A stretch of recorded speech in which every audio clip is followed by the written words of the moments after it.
Oh guys, in today's video I'm going to show you how I managed to get 10 times 20 wins in just 2 days with this Lavaloon deck. But before jumping into the games, here's the proof. Carl the Boss is done. Carl the King is done. Carl the Goat is done. Lava the Legend ist done. Carl the Beast is done. Carl the Champ is done. Carl the Best is also done. Carl the Noob is for sure also done.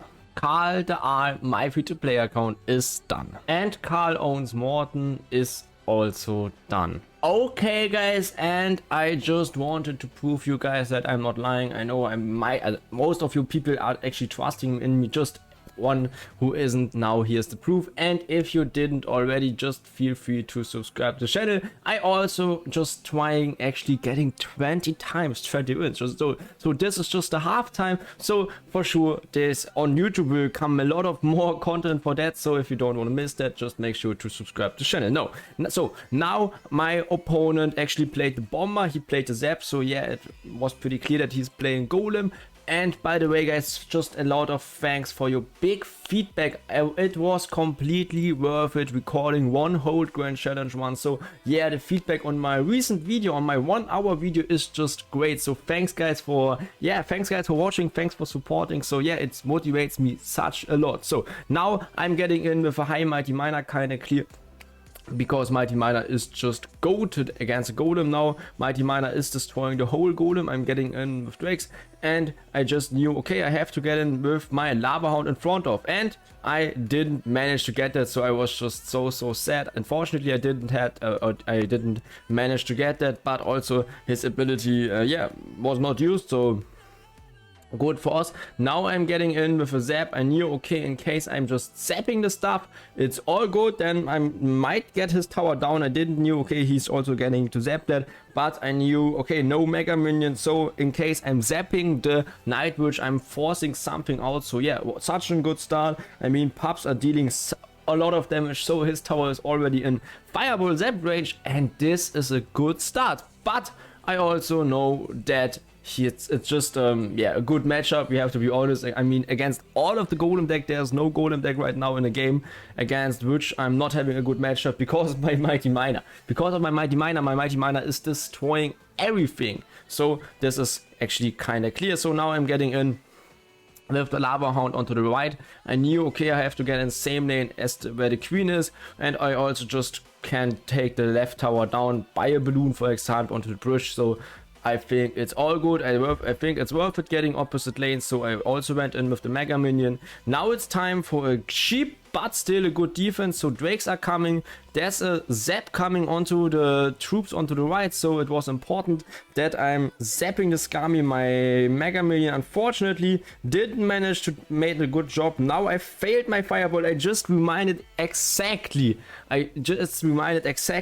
but luckily, yeah, you know, if a Mighty Miner is connected onto the King Tower, you just won the game. Coming to the game against Kratos, after that we are jumping into an Ice Bow matchup, so I really wouldn't say that this was just a free run. We faced sometimes good matchups, sometimes bad matchups, but for example, as we did against Ice Bow, we also managed to win these bad matchups, so I think we deserve the 20 wins. So now he's getting in with Miner first play. I have to be, before watching the gameplay, I have to say that I actually streamed 10 hours before that, so yeah, I wasn't concentrated that good or that much, so you also just could see that my Mighty Miner was just so late. Now I went in with a good Zap, killing the skeleton thing. I actually expected the ability by him, so that's why I used the Mighty Miner, but he didn't. So yeah, it was a 1 elixir waste. Now I'm getting in with a Mega Minion. Mega Minion is dealing a good job. I mean, it's a little bit of damage, but still not that much of damage, and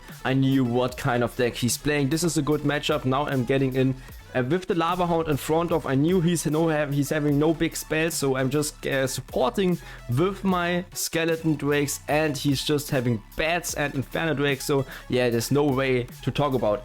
I have matchup, so I'm just supporting with my Mighty Miner. I knew, okay, I could get in with the Zap onto the Skeleton Barrel, but I don't want to. I also just don't want to zap the Bats. I want to keep my Mighty Miner or my Zap against the Bats. So now I Paul, okay, am I going in with the Zap? But why should I? I mean, Skeleton Drakes are finishing the Skami. Mighty Miner took the tower down, so why should I go in with the Zap? So, all good. We're having a big damage lead, but also a big elixir lead. Most of the times you're having a damage lead, but not an elixir lead. In this situation, we had damage plus elixir lead, so the game was nearly already won. I'm getting in with a Mega Minion onto the right. I knew, okay, I had the feeling he's getting into the right lane as well, so now I have to support with the Lava Hound in front of, so my Mega Minion is doing a good job against the Skeleton King. By the way, his Tombstone is a good card against the Skeleton King. Now it's time for a Mighty Miner against this Mega Knight. It's time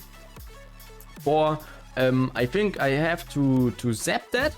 Yeah, exactly, I'm just zapping the left lane, so Mega Knight is getting down for sure. And now I was thinking, okay, what is he going to do? He played a deep miner, I just don't know why. I boosted the Skeleton Drakes opposite or onto my Tombstone, so I didn't took any kind of damage, and now it's just 10 or 30 seconds more. So now it's time for a Mega Minion. Mega Minion is taking care of his bets. I'm taking care of his full push, and the good thing, guys, the good thing is he's not having any big spells, so you don't have to worry about your Skeleton Drakes are just able to carry you the whole game. Now I'm getting in with a Zap. I failed the Zap a little bit, but still, because of this such a good matchup, and this is, yeah, we have to be true, this is such a good matchup, but because of that, we won the game. Now coming to Icebo. Icebo is a highly requested deck, actually. How to beat that, by the way, guys, the clan is just a small fun between me and Morten, because I won the challenge, so I changed my name. So yeah, no beef between me and Morten, it's just a little bit of fun. But yeah, okay, so now I'm playing against Icebo. Icebo is such ridiculous bad for me. Luckily he's not playing with the Queen, but still with the Ice Wizard is bad for us. So now I'm getting in with Lava Hound onto the same lane. I knew, okay, in case he's getting in with the Icebo, I'm able to get in with Drakes. Drakes behind the Lava Hound is such a good play. This is the key play against most of the Icebo rocket decks. For sure, against Icebo Fireball, it's not that effective. I mean, he could get a 4-4 elixir trade, but against most of the Icebo rock decks, that's the way to go. So now he's getting in with a Tesla. I'm just getting in with the Mega Minion. I'm just supporting, or I'm just making the pressure, or I just keep the pressure real with my Mighty Miner. Now I'm, yeah, just support or keep spamming in. And now I'm just actually hoping that he is having nothing, and this is just something I didn't actually expect it, but somehow, and I don't know how, he is just failing his NATO, so this actually brings us into this good situation. But still, what a good what a good start against such a bad matchup. So sometimes you have to need luck. Also in Clash Royale, luck is a big part of the game. So now I'm just chilling, playing a defensive Icebo, now playing Drakes onto the Icebo, because I just know, okay, I need to take the tower down. That's why I played Fireball. And I also just knew, if I keep the pressure real, if I keep my tower, he has no option to win this game anymore. This game is actually unlosable in this situation, especially because he's not playing 3.0, he's playing Icebo. So Icebo is actually a little bit more expensive, so in the next 50 seconds he maybe could get maybe 3 Icebos onto the field, but not more. So now High Mega Minion is coming in. He's using so much elixir to actually place skeletons NATO onto our Mega Minion, so you can see how good the Mega Minion is in a 1-1 situation. Now it's time for a balloon into the pocket, and my only goal in the current situation is